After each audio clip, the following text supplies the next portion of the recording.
आज किसी ने मुझे ये पूछा, सुबह ही सुबह एक फ़ोन आया तो फिर मैंने कहा चलो इनसे भी डिस्कस कर लें। एक ऐसा स्टूडेंट था जिसने 2 बार मेन एग्ज़ाम दिया हुआ है, स्टूडेंट मेरा ही है। तो मेरे से कहने लगा कि सर एक वो ले आया होगा बाज़ार से कि मैं गाइड लाया हूँ, उसमें क्वेश्चन आंसर दिए हुए हैं,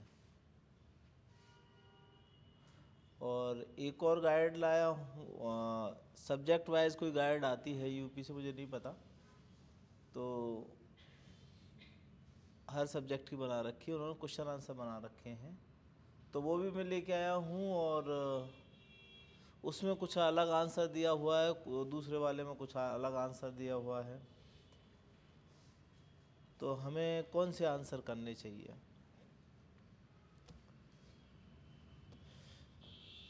गाइड या इस तरह का कोई मटेरियल ख़राब नहीं होता, लेकिन वो जिस लेवल के व्यक्ति के द्वारा, आगे खाली भाई, आगे खाली है, जिस लेवल के व्यक्ति द्वारा बनाया जाना चाहिए उस द्वारा बनाया हुआ है तो ठीक है, अन्यथा वो खराब है। प्रश्न उठता है कि जो गाइड है या इस तरह का जो मटेरियल आ रहा है बाजारू मटेरियल, उसमें उसकी कैसे हेल्प लें, कितना सही है वो। तो फिर उन्होंने मुझे कुछ चीज़ें भेजी, मैंने पढ़ के भी देखा, तो उसकी बुराई क्या थी और संयोग बस मैंने फिर उसे ये पूछा कि तुम ये मटेरियल कहाँ से पढ़ रहे हो, कहाँ कहाँ क्या क्या पढ़ रहे हो, तुम्हारे पास तो तुम्हारा अपना मटेरियल है जिससे तुमने 2 बार मेन एग्ज़ाम दिया। तो उन्होंने कहा कि सर मैंने तो अभी अपने को बड़ा घचपच सा कर लिया है, कई और भी ले लिए हैं, तो मैं किसी का नाम नहीं ले सकता, किसी इंस्टीट्यूट का टेस्ट सीरीज़ का सॉल्व पेपर भी भेजा उन्होंने। तो मैंने कहा ये तो फिर तुम्हारी पढ़ाई लिखाई कोई मायने नहीं रखती है यदि ये पढ़ रहे हो। एक क्वेश्चन था और उस क्वेश्चन का आंसर देना था, तो क्वेश्चन के अनुसार आंसर लिखना है, ये विधा आप सबको सीखनी है, ना कि जैसा कहीं पे बेरेक्ट में लिखा है वैसा का वैसा उतार दिया। पता क्या हो क्या रहा है, ये काम तो टीचर्स का है। वैसे टीचर क्या करते हैं, लेक्चर देते हैं, क्लास में कराया, और जब उन्होंने टेस्ट सीरीज वगैरह शुरू कर रखी है तो उसके आंसर उन्हें खुद लिखने चाहिए। यदि अब हो ये रहा है कि आंसर लिखने के लिए जिसने थोड़ा बहुत पढ़ाई लिखाई कर रखी है ऐसे स्टूडेंट्स को पकड़ लिया है, और वो कहीं से भी उतार रहे हैं वो आंसर्स को, और उन्हें तैयारी करने वाले लोग उतार रहे हैं। इसलिए मैं कहता हूँ कि ये बजाय सफल कराने के लिए ये आपको असफल करा सकती हैं, तो सावधानी से इनका उपयोग करना है। कारण ये है कि क्वेश्चन के शब्द हमेशा बदलते रहते हैं, आंसर क्वेश्चन के अनुसार लिखना है, जो पूछा गया है उसके अनुसार लिखना है। तो सबसे अच्छा तरीका क्या है कि आपके अपने नोट्स होने चाहिए, और नोट्स में से आपको जैसा क्वेश्चन पूछा है आपके नोट्स आपको याद है, और आपके माइंड को ये पिक करना आना चाहिए कि वहाँ से क्वेश्चन का आंसर उठा लिया। हम क्या सोच रहे हैं, मतलब स्टूडेंट क्या सोचते हैं, स्टूडेंट ये सोचते हैं कि मैं क्वेश्चन आंसर फॉर्म में ये पढ़ूंगा तो ऐसा ही क्वेश्चन आएगा, ऐसा ही मैं जवाब लिख दूंगा। ऐसा होगा नहीं।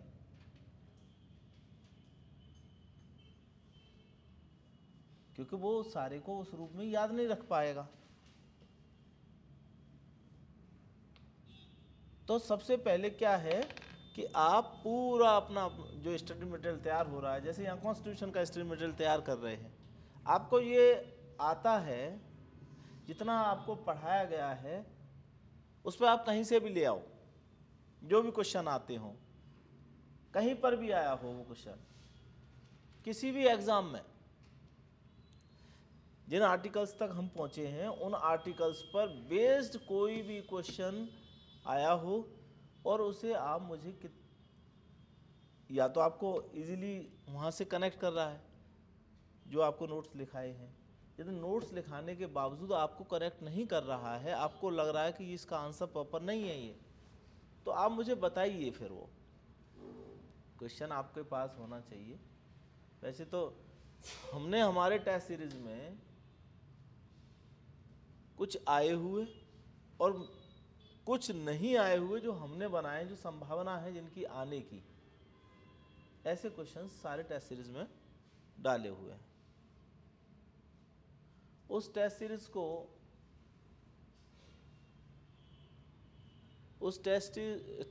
को हमने क्या किया है कि करीब 22 से 25 क्वेश्चंस में समेटा हुआ है।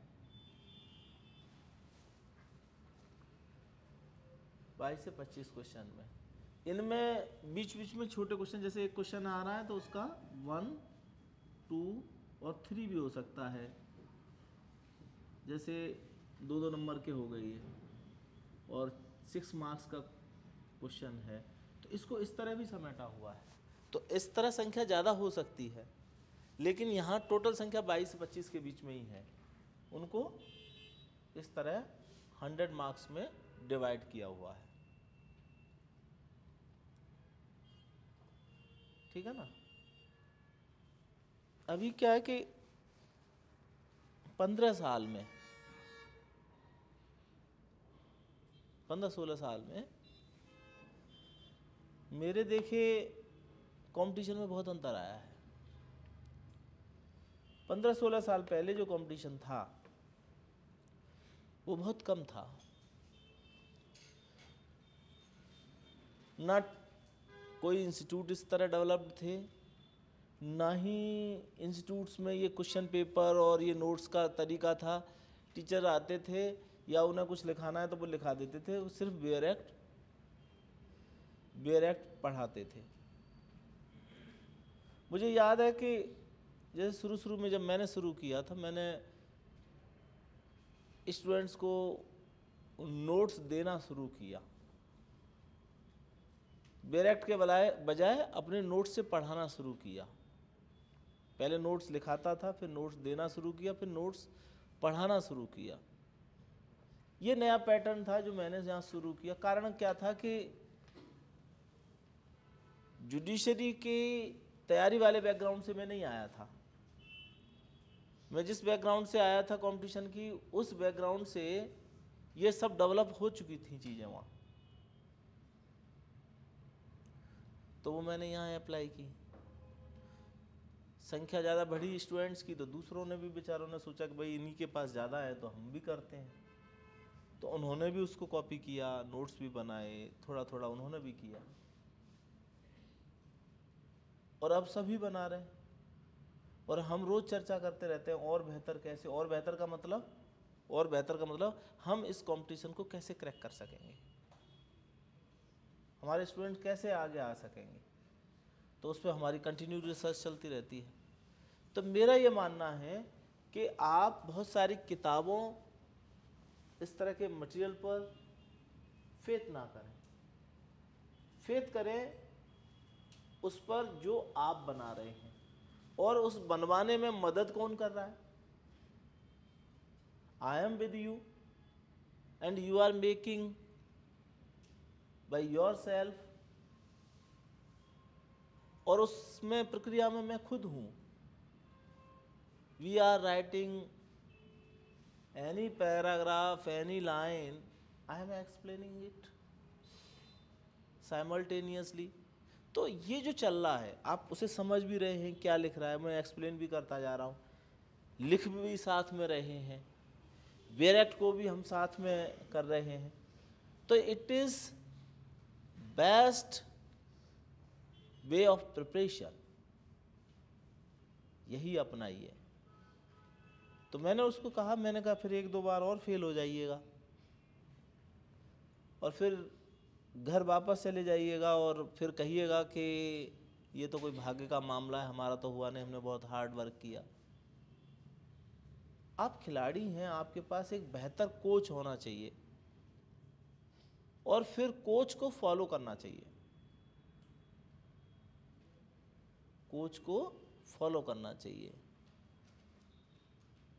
Coach has a long experience,